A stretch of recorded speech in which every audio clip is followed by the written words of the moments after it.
Sir ఇందులో నాజర్ గారి క్యారెక్టర్‌కి శోభన్ బాబు గారిని అడిగారు. బ్లాంక్ చెక్ కూడా ఇస్తానంటే కూడా ఒప్పుకోలేదన్నారు. అది ఏంటి ఎలా సార్ అది?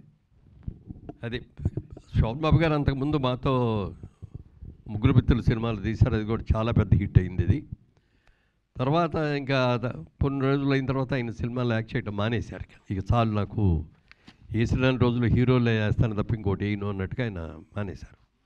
ఈ సబ్జెక్టు కథ చెప్పిన తర్వాత నాజర్ గారు వేసిన క్యారెక్టరు శోభన్ బాబు గారు అయితే బాగుంటుంది అని చెప్పి మాకు ఆలోచన వచ్చింది.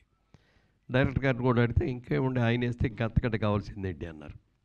సరే నేను డైరెక్ట్గా అడగటానికి మొహమాటపడి మా మేకప్ మ్యాన్ రాముని పిలిచి, రాముని వెళ్ళి అడుగు. అప్పటికి మేము మెడ్రాస్ వచ్చి హైదరాబాద్ వచ్చేసాం. ఆయన ఇంకా అక్కడ మెడ్రాస్లోనే ఉన్నారు. ఓ బ్లాంక్ చెక్ ఇచ్చి పంపించాను. రెమ్యూనరేషన్ ఆయన ఎంత అనుకుంటే అంత రాసుకోమనండి. రెమ్యూనరేషన్ ఎంత అని అడగట్లేదు, దాని గురించి పేరవట్లేదు.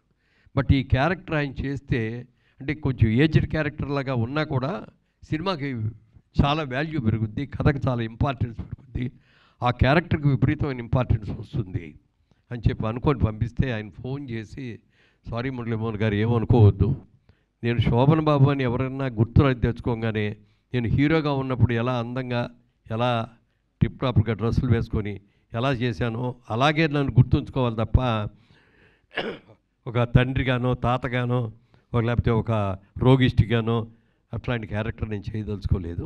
ఏమనుకోవద్దు, ఇది క్యారెక్టర్ మంచి సినిమా అయ్యి ఉంటుంది, మంచి లేకపోతే మీరు తీరు డెఫినెట్గా మంచి క్యారెక్టర్ కూడా అయ్యి ఉంటుంది, లేకపోతే నన్ను అడగరు, కానీ ఏమనుకోవద్దు, నేను చేయలేను అని చెప్పి అన్నారు.